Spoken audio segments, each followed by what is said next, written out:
Hey guys, today in this video I'll show you how you can rearrange Instagram posts once posted. So keep watching till the very end and let's get started. First of all, open the Instagram app on your mobile device and make sure it is updated to the latest version available.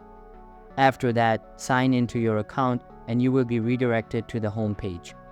Now, if you tap on the profile icon at bottom right corner, all of your posts will appear. You can see that this post has a total of 3 images. In order to change their order, simply tap on the 3 dots icon and select Edit. After that, scroll up a little bit and delete the target post. Once deleted, save the changes. You can see that the post has been deleted successfully.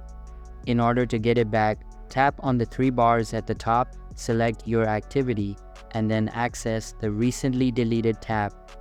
Inside it, your deleted post will be present. Simply recover it,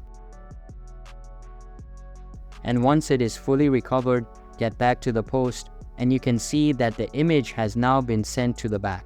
So that's basically how you can rearrange Instagram posts once posted.